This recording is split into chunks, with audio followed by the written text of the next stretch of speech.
নিচে একটা জামাত হয়, উপরে একটা জামাত হয়। তো আমরা দুজন শিক্ষক উপরে ছিলাম। নামাজ কমপ্লিট হওয়ার পরে আমি কামরায় গিয়েছি। ইতিমধ্যে আমাদের কিছু ছাত্র আমাদের কাছে যাওয়ার পরে বলছে যে হুজুর, সেই আমাদের কিছু শিক্ষককে তলোয়ারের দ্বারা আঘাত করেছে এবং আমাদের মাদ্রাসার প্রতিনিধি দায়িত্ববান একজন কিন্তু সবসময় থাকেন এখানে।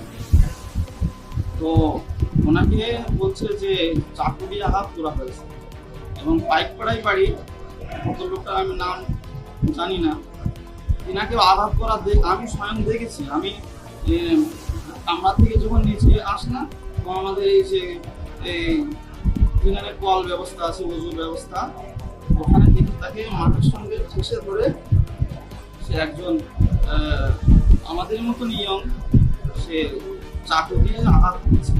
মানে আমরা যদি আটকাতে যেতাম, ওনার কাছে তো তরোয়াল ছিল, চাকু ছিল, প্লাস যে ওই আপনার কি বলে পুরন না, যে ওই অ্যাঙ্গেল টাইপের হাতের ভিতরে দিয়ে যে একটা সোচালো ধরনের, ওটাও ছিল।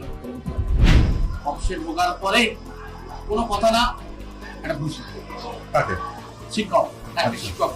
তারপরে আপনার লোকটা কি ব্যাপার, তারপরে লোকটাকে যে প্রতিরোধ করতে গেলাম, ওনার হাতে একটা ছুরি বাদ করলো, ব্যক্তি একটা এক হাতে একটা ছুরি আর একটা বর্ষা। এবার আমাদের ছাত্রদের আমরা কি করবো সেটা আমরা বুঝতে পারছি না। ওরা তো কান্নাকাটি পড়ে গিয়েছে। ওই অবস্থায় আমাদের এখানে কয়েকটা আশপাশের লোক এসেছিল, তারা এখানে ছিল, নামাজ পড়ছিল, গ্রামের লোক। তারা জানিয়েছে, তারা ওই দেখে তারা ওই মানুষটা আটকাতে গেল। আটকা থেকে অন্তত 4 থেকে 5 জন লোক আমাদের ঘায়ল হয়েছে, হসপিটালে ভর্তি হয়েছে। একজনের তো গুরুতর বাস্তব নিয়ে বলতে পারছি না, খুব মানে গলায় লেগেছে ছুরি,